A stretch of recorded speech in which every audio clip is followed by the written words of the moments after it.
All right, the 2024 primary season is finally beginning, with Iowa kicking it off with the first in the nation Republican caucuses. And history proves that winning the caucuses really is far from a guarantee of an eventual presidential nomination.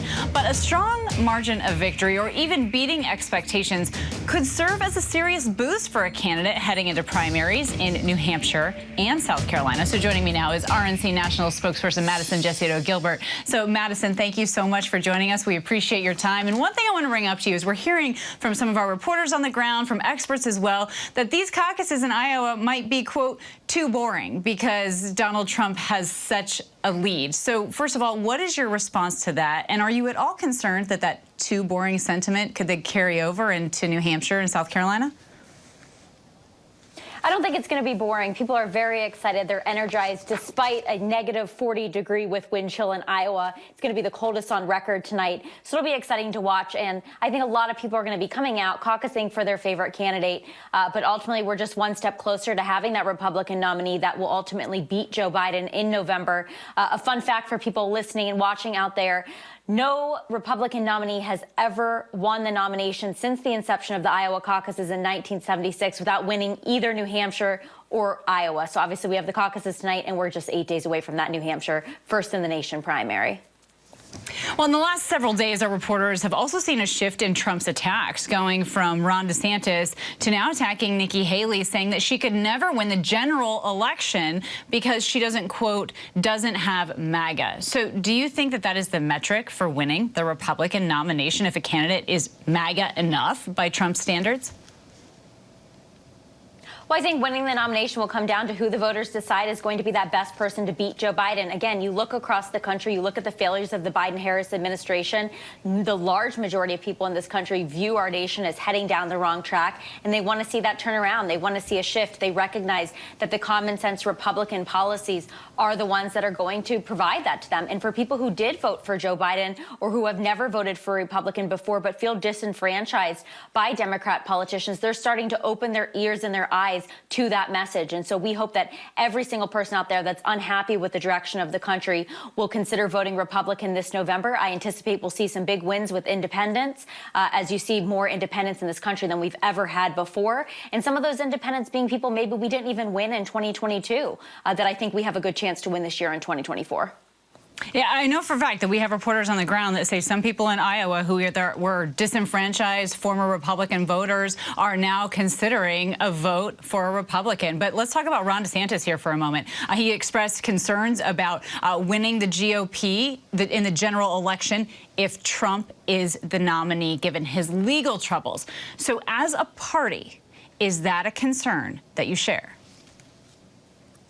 I think unity is a concern for everybody in the Republican Party right now. We need to see more Republican unity. No matter who comes out victorious from our primaries, we need every single candidate and every single Republican uniting behind them. We cannot allow perfection to become the enemy of good. Even if we don't agree on 100% of things, we have to unite for the greater good of the party and for the greater good of the country. We've seen Democrats do this time and time again. They fight like cats and dogs behind closed doors. They don't even like each other half the time, but they come out united and they get the job done. And that's what we're going to do a better job of this year than ever before. And we anticipate and expect that all of the presidential candidates will be behind us in doing that, no matter who that nominee is.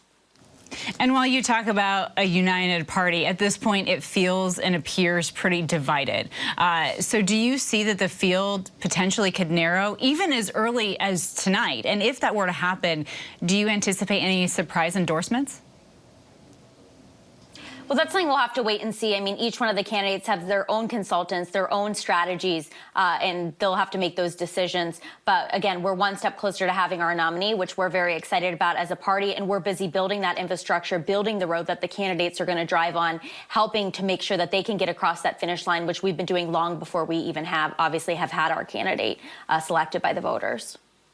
All right, RNC National spokesperson Madison Gesiotto Gilbert, thank you so much for taking some time on this very, very busy evening for you. We appreciate it. And now I want to bring our big story to our panel. So joining us today is our ABC News contributor and SiriusXM radio host Mike Muse, and president of Next Gen America, Christina Cincin-Ramirez, ABC News political contributor and former Trump administration official Sarah Isgur, and ABC News contributor and NPR political reporter Asma Khalid. Thank you all for being here with us. So Asma, let's start here with you. What are you hearing from the White House in terms terms of what they will be watching out for in Iowa tonight? I mean, well, ultimately, they're trying to make the case that it makes no difference whether Donald Trump, Nikki Haley, or Ron DeSantis is the eventual nominee. But I would say that logically, I don't buy that argument, in major part because voters see a distinction between those three Republican candidates. The other thing I will say, though, is that realistically, this White House has for a long time, and the Biden campaign has primarily seen Donald Trump as the premier threat. And the reason I say that is this past week, there was a Republican debate between DeSantis and Haley, and then there was a Trump town hall. And the only thing you saw the Biden campaign sending out attack ammunition for was the Donald Trump town hall. So they clearly see him as the man to beat. And I think, you know, that's what many polls show. And the big question is ultimately, I think on many of our minds, what the ultimate margin of victory tonight might be. And Christina, what do you make of what the White House is saying per Asma, that, you know, it really makes no difference? She's so right to point out they can say that as much as they want, but certainly there is a candidate, Nikki Haley, in some of these polls that show she could do better against Biden than others. So what's the worst case scenario for Democrats? I mean, I think these are all just hypotheticals, because the truth is, I think we all know that Trump has this in the bag. He's got over a 30-point lead over his rivals. He's going to make history tonight as the Republican that wins the most over his competitors. And so for me, the question is, does DeSantis bow out now, or does he bow out after Iowa? And Nikki Haley is going to be in this race longer. But I think ultimately we should not lose track of talking, when we talk about the horse race, the fact that the Republican nominee will be a man with 91 charges in 4 pending cases, that led a Muslim ban when he was president, ripped immigrant children from their parents, that overhauled the tax system to benefit the top 1%, and called Nazis in Charlottesville very fine people. Welcome to the Republican Party of today. Well, and Sarah, I'd love to give you a chance to respond there to what Christina said, noting that Trump could win by a historical margin in these Iowa caucuses, and also pointing out that the RNC spokesperson there, when she talked about some of these candidates and the words that she used, it started to make me think actually of Nikki Haley. I will say she used words like unity and gaining moderate votes. But what is your first response to Christina? This is going to be a choice for Republican primary voters. Donald Trump has incredibly high name ID popularity with Republican primary voters, which is why we're seeing that 30-point margin nationally, sometimes even more, by the way. But what's different about Iowa and New Hampshire is these are the voters who've actually tuned in. They're extremely into this election. They've often visited with these candidates in person, one-on-one, 5, 6, 7 times. That's why this margin is going to be closer than the national polling shows. And it's really coming down to, it looks like, what will be a choice between Donald Trump's future for the Republican Party and Nikki Haley's. Nikki Haley's looks much more in line with the Republican Party that, you know, had been growing since Ronald Reagan. This Donald Trump Republican Party is different, and it has a different group of voters.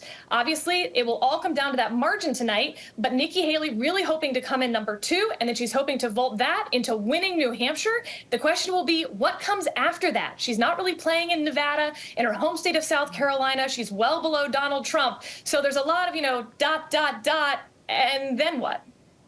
And then we also know that Ron DeSantis is going straight from Iowa to South Carolina, skipping New Hampshire there for a moment. So, Mike, let's go to you. We have a lot of Americans that are somewhat sharing the sentiment, saying, you know, kind of that Iowa doesn't matter because of these polling numbers that we're seeing that has Donald Trump so far in the lead. Yet we know, and Sarah has pointed this out, that the people of Iowa are doing really important work for the rest of the country. They are vetting these candidates. So what are you expecting in this potentially record low turnout because of weather? What kind of weight will tonight's results have across the country?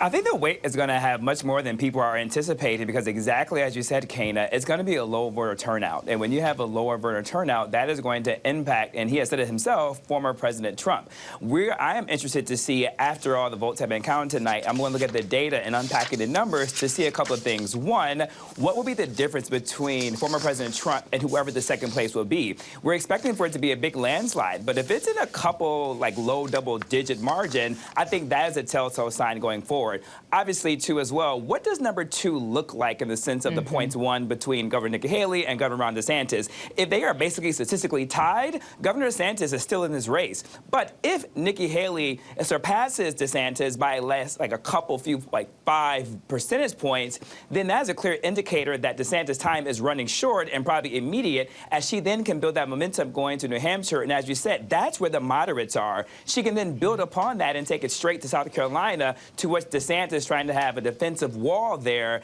But again, it's all coming down to the numbers of second place. Right, those moderates and independents in the New Hampshire primary. So we'll have to see how that plays out. Mike, Sarah, Christina, and Asma, thank you so much. And make sure you stay with us. Hi, everyone. George Stephanopoulos here. Thanks for checking out the ABC News YouTube channel. If you'd like to get more videos, show highlights, and watch live event coverage, click on the right over here to subscribe to our channel. And don't forget to download the ABC News app for breaking news alerts. Thanks for watching.